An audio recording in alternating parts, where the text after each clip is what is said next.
Eu vou contar uma história para vocês. Há 20 anos atrás, eu fazia parte de uma mesa numa associação. E eu vi uma das histórias mais tétricas que eu já vi na minha vida. E pode ser que alguns de vocês já tenham ouvido essa história aqui entre vocês. E se já ouviram, vão lembrar comigo essa história com dor. Uma certa ocasião, numa igreja de um certo lugar no Brasil, uma mocinha pediu licença para conversar lá na frente, no microfone. Ela frequentava a igreja um ano e pouco.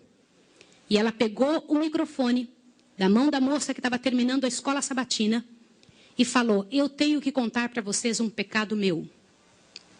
E as pessoas paralisadas olhando ela falar. E ela disse: eu quero contar para vocês. Estava ali na igreja naquela hora, o pastor se arrumando ali, ajeitando alguma coisa. A esposa do pastor com os 2 filhos, mais ali no lado da esquerda, da minha esquerda. E a igreja toda ali junta. Vocês sabem que entre a escola sabatina e culto, a igreja fica bem cheia.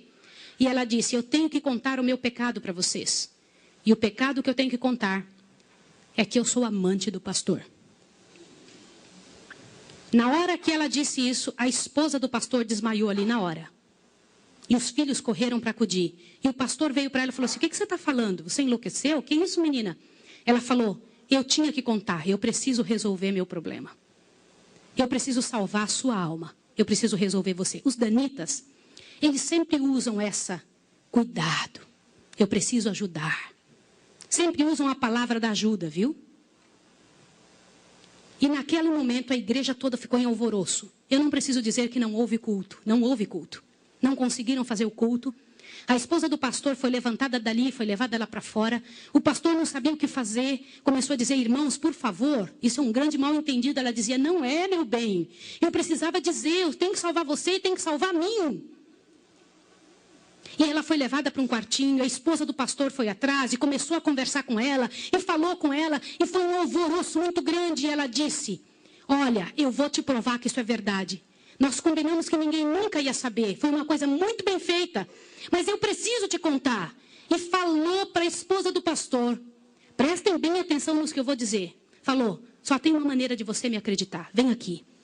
O seu marido tem uma marca na genitália dele. E a marca é assim, assim, assim. E a esposa olhou para ela e acreditou nela na hora. Sabe por quê? Porque aquele pastor nunca tinha tido contato sexual com nenhuma pessoa, só com sua esposa. Eles se casaram virgens. E ela disse: ninguém sabe disso. Como é que essa moça sabe? Consegue imaginar o que é isso? E ela também nunca tinha contado isso para ninguém. E ela pegou a esposa do pastor, passou a acreditar. E ela contou detalhes sobre o corpo do pastor, detalhes sobre ele, até de coisas que ele falava enquanto dormia. Preste atenção. Eu não preciso dizer para vocês que aquele casamento acabou. A igreja todinha daquele pastor entrou num estado de bancarrota que vocês não têm ideia. Uma palavra, como diz Tiago, pode estragar a vida de uma pessoa para sempre. Sabe quantos anos se passou dessa história? Até que eu fiquei sabendo, isso foi há 20 anos atrás que eu fiquei sabendo. Já tinha se passado 20 anos que isso tinha acontecido. Por que eu fiquei sabendo dessa história? Foi numa mesa, numa comissão, numa associação. O presidente um dia nos chamou e disse o seguinte: irmãos, eu preciso da ajuda de vocês e oração por algo. O que foi? Há 20 anos atrás aconteceu a história de um pastor e contou toda a história para nós. Foi numa igreja assim, assim, assim, e nós tiramos a credencial desse pastor. E esse pastor foi para um sítio e ficou sozinho. A esposa dele é casada, tem outros filhos, está vivendo a vida dela. Mas eu fui chamado, olha o presidente nos contando. Eu fui chamado há alguns dias na casa de uma senhora com os cabelos todos brancos morrendo de câncer. E essa mulher morrendo de câncer pediu muito para falar com o pastor. Mas tinha que ser o presidente da igreja adventista. E eu fui até lá porque eu sou o presidente. Quando eu cheguei lá, a mulher me contou que ela tinha sido a moça que tinha falado aquilo do pastor. A amante, a suposta amante do pastor. E ela contou para o presidente que ela havia inventado toda essa história. Mas como que ela sabia dos detalhes do corpo do pastor? Na ocasião, em que ela tinha se apaixonado pelo pastor. Ela trabalhava como faxineira dentro do hospital. E o pastor foi internado, prestem atenção, internado para uma cirurgia de apêndice e passou muito mal. E ela era amiga de uma enfermeira. E entrou dentro do quarto junto com a enfermeira, destampou o corpo do pastor e olhou o corpo do pastor todo, durante o tempo em que o pastor estava dentro do hospital em coma.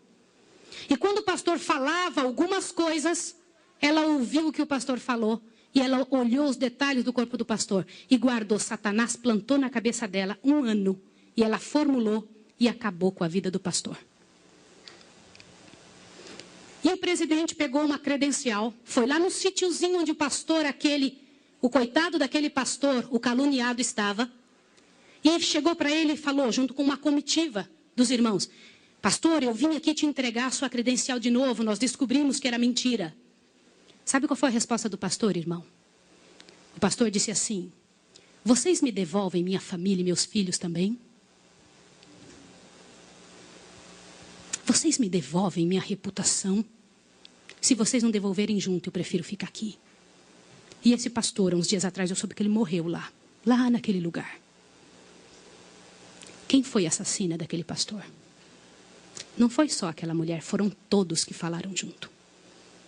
Porque, gente, quando acontece um inferno desse, uma multidão de gente sofre, uma multidão de gente machuca, fica machucada.